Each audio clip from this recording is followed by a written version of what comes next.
let us delve into His Excellency George Washington's extraordinary and most unexpected life story in part one of a two-part series entitled His Excellency George Washington, Father of His Country.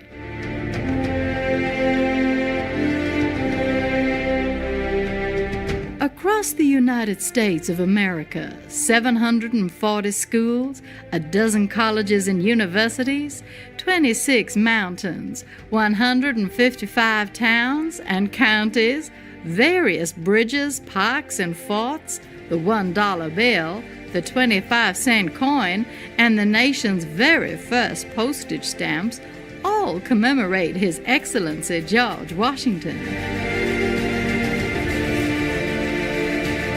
In addition, a colossal sculpture at Mount Rushmore, an entire state, and the national Capitol stand proudly as memorials to the man who served as America's first president.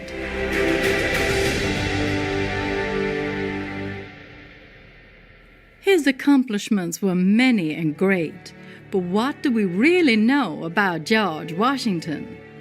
George Washington was born in 1732, a fourth-generation Virginian. His father passed away when he was just 11, and his education was modest. The first position he held was as a land surveyor. He quickly had to learn the rugged outdoor skills required to survey the state of Virginia's borders in America's inland wilderness.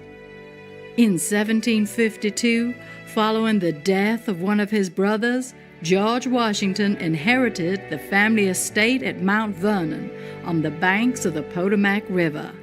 This would be his home for the rest of his life. He also took over his brother's position as major in Virginia's militia, where he began his military career. He was later named Commander-in-Chief of all Virginia's forces.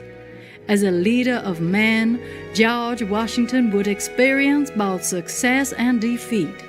He learned to come out stronger and wiser.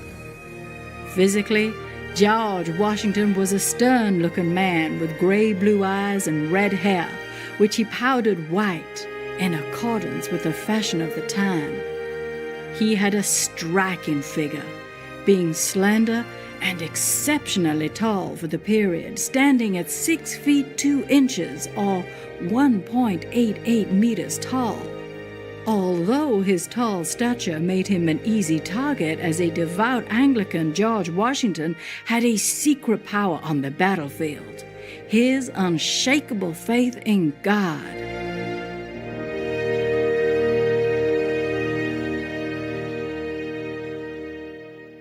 In 1755, after miraculously being protected and surviving the conflict, 23-year-old George Washington wrote to his brother John Augustine, "But by the all-powerful dispensations of Providence, I have been protected beyond all human probability and expectation." Subsequently, George Washington had established a steadfast reputation as a fearless young soldier. Moreover, it seems that God was preparing him for even greater accomplishments, as suggested by Presbyterian minister Samuel Davies. I may point out to the public that heroic youth, Colonel Washington, whom I cannot but hope Providence has hitherto preserved in so signal a manner for some important service to his country. George Washington's courage also fostered a lasting mystique among the indigenous people.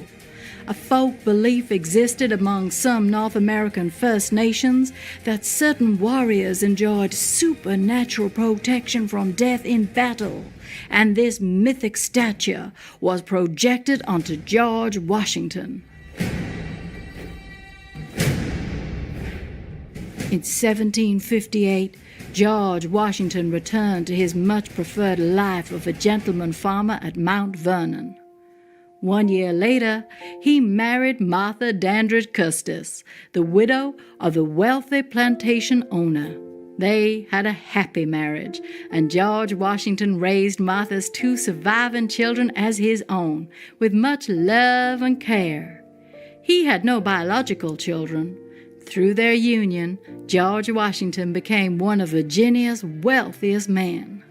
During these years, George Washington also began his political career. He was first elected to Virginia's Assembly, the House of Burgesses, where he would serve until 1774, and so he rapidly became part of both the political and social elite in the state of Virginia.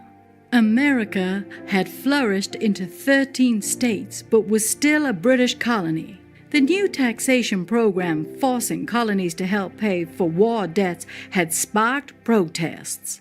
On July 3, 1775, George Washington was named Commander-in-Chief of the Continental Army. The Continental Congress had unanimously selected him for the position because of his previous experience in the Virginian military and their belief that he could unite the colonies. After being commissioned as Commander-in-Chief, George Washington requested that he does not receive any salary for his service.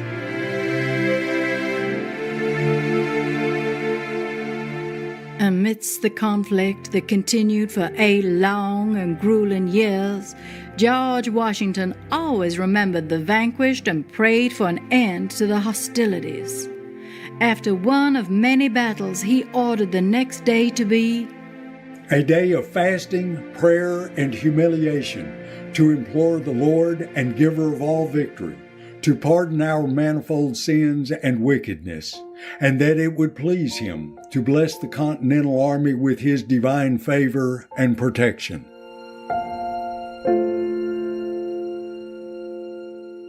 In Boston, George Washington had to face another challenge, smallpox, which had arrived in the city. He himself had been afflicted by the disease as a teenager and knew of its grave dangers. According to historian Ann Becker, George Washington forbade anyone from Boston from entering the military zone and thus prevented a disastrous epidemic among the Continental troops. As the disease spread, he ordered all soldiers to be vaccinated. Historian Elizabeth Fan stated that George Washington's controversial decision is one which must surely rank with the most important decisions of that time. On August 28, 1776, the Americans were nearly surrounded on Long Island. Under George Washington's orders, they tried to cross the East River to Manhattan. It is reported that an unusually thick daytime fog appeared just in time to allow this maneuver to be successful. Colonel Benjamin Talmadge later wrote, I do not recollect a more fortunate retreat. After all, the providential appearance of the fog saved a part of our army from being captured.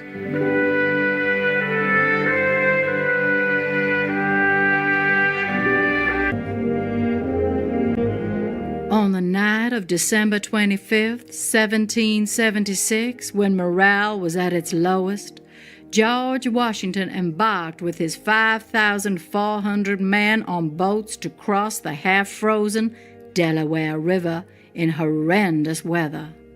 The perilous task seemed humanly impossible, but George Washington may have once again benefited from divine help as the crossing was successful.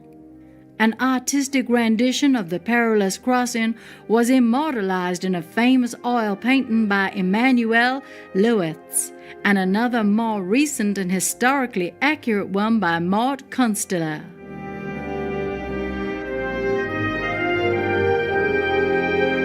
At the end of 1777, the Continental Army set up camp in Valley Forge, Pennsylvania for the duration of winter. They were short of supplies and faced hunger and illness amidst the bitter cold. It is said that George Washington often went into the woods by himself and humbly prayed to God for his country. A number of artists have depicted him at the Valley Forge kneeling in prayer. In one account, the Reverend Nathaniel Randolph Snowden, an ordained Presbyterian minister, wrote in his diary about a story he heard from Isaac Potts. "There," said he, "lay the army of Washington. It was a most distressing time of your war, and all were for giving up the ship. But that great and good man, in that woods, pointing to a close-in view, I heard a plaintive sound, as of a man at prayer. I tied my horse to a sapling, and went quietly into the woods, and to my astonishment, I saw the great George Washington on his knees, alone, with his sword on one side and his cocked hat on the other. He was at prayer to the God of the armies, beseeching to interpose with his divine aid, as it was ye crisis, and the cause of the country, of humanity, and of the world. Such a prayer I never heard from the lips of man. I left him alone praying. I went home and told my wife. I saw a sight and heard today what I never saw or heard before, and just related to her what I had seen and heard and observed. We never thought a man could be a soldier and a Christian, but if there is one in the world, it is Washington." She also was astonished. We thought it was the cause of God, and America could prevail.